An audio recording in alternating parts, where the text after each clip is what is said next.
Salve pessoal, bom dia mais uma vez, o professor Marcos aqui, tentando mostrar para vocês que o português, a nossa língua portuguesa, é simples assim.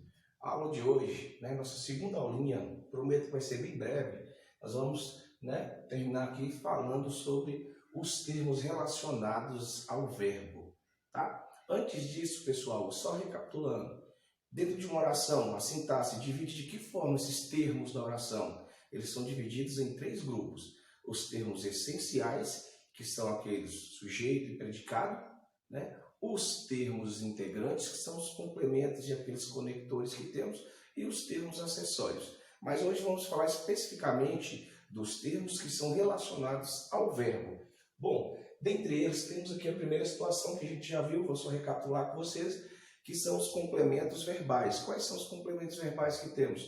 Os objetos, no caso dos verbos transitivos, aqueles que não são capazes de compor sozinhos a informação, o sentido da informação contida no predicado, nós teremos então aqueles complementos do verbo que vierem preposicionados, ou seja, o verbo transitivo rege um complemento obrigatoriamente preposicionado, teremos então o nosso objeto indireto. Aqueles que não regem, quando o verbo transitivo não rege um complemento que venha preposicionado obrigatoriamente, nós temos um objeto direto. Por que eu fiz questão de enfatizar isso obrigatoriamente? Nós também teremos as condições em que o objeto direto poderá ser preposicionado. Mas nesses casos, nós teremos apenas essa oportunidade de enfatizar parte da informação, ou seja, poderia também estar evidenciando qual seria a função de um termo, assumindo assim a condição de complemento. Eu coloquei um exemplo para a gente aqui, ó. Ela come do pão diário. Como a gente começa a nossa análise? Sempre procurando o verbo. Quem é o verbo? Come. Eu quero achar o sujeito. O que eu pergunto para o meu verbo? Quem come? Ela come. Bom, achei o sujeito, logo todo o restante é o meu predicado, os termos essenciais que colocamos na oração, sujeito e predicado. Agora, quando eu digo ela come, o sentido está completo? Não. Se não tem sentido completo, logo não se trata de um verbo intransitivo. Temos aqui então o verbo transitivo. Ele necessita de um complemento. Quando eu digo que ela come, qual é a pergunta que vem, obviamente, à nossa mente? Ela come o quê? Ou ela come para quê? Justamente, ela come o quê? E eu já tinha dito em aulas anteriores, o macetezinho, quando o complemento for compreendido ou respondido através da perguntinha o quê, ele nos submete ao complemento direto. Mas, professor, do é uma contração de quê? Da preposição de mais o artigo masculino singular ou. Então, esse complemento está sendo introduzido através de uma preposição. No entanto, essa preposição aqui ela atua quase que como uma partícula expletiva, ou seja, enfatizando ou apenas evidenciando qual seria o complemento desse verbo transitivo que temos aqui. Então, vale ainda aquela máxima. Quem come, come o quê? O pão diário. Esse dia aqui entra como partícula expletiva, ou seja, tenho aqui um objeto direto preposicionado. Seria obrigatória a preposição? Não. Certo? Por isso que eu digo, o complemento que exige obrigatoriamente, que rege um complemento, o verbo que rege um complemento obrigatoriamente preposicionado, certo? Verbo transitivo indireto. No caso, como aqui essa preposição foi apenas acrescentada a um contexto, digamos então que não vai mudar a classificação. Verbo transitivo direto, objeto direto. Um outro termo que temos relacionado ao verbo também é o agente da passiva. Bem tranquilo, super fácil. Sempre que estivermos avaliando as vozes verbais, o que seria a voz verbal? A relação entre o sujeito e a ação verbal contida no enunciado.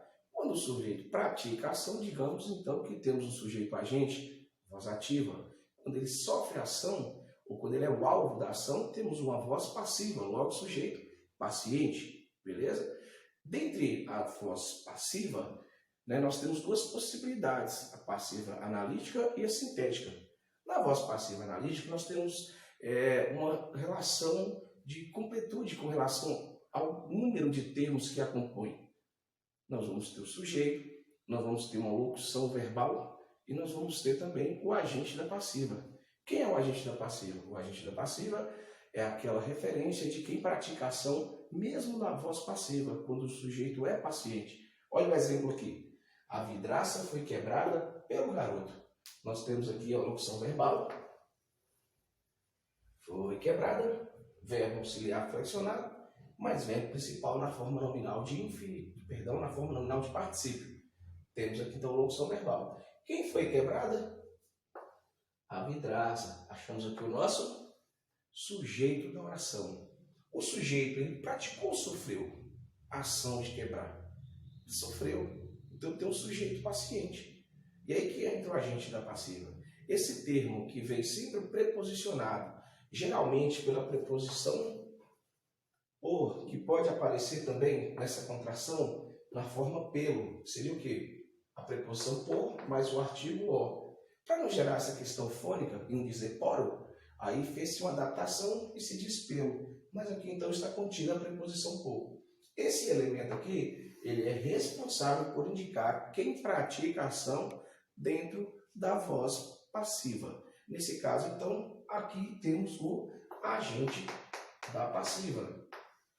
Relaciona-se também ao verbo. Ele indica quem é o responsável pela ação verbal, mesmo na voz passiva. Super tranquilo. Entenderam? Vamos lá. Por fim, os adjuntos adverbiais. Esses são considerados o que, gente? Termos acessórios. O que é um acessório? Aquilo que eu posso colocar ou retirar sem ferir de maneira mais drástica a estrutura essencial da oração. Certo? Nós vamos ter os adjuntos adnominais, adjuntos adverbiais, nós vamos ter o vocativo, nós vamos ter o aposto. O vocativo tem uma regrinha bem específica sobre ele, a gente fala em outra aula. Tá? Vamos lá. Qual é a função de um advérbio? O advérbio ele vem expressar uma circunstância ação verbal. Qual pode ser essa circunstância? De tempo, de modo, de lugar, de intensidade, de meio, dentre várias outras possibilidades. Correto?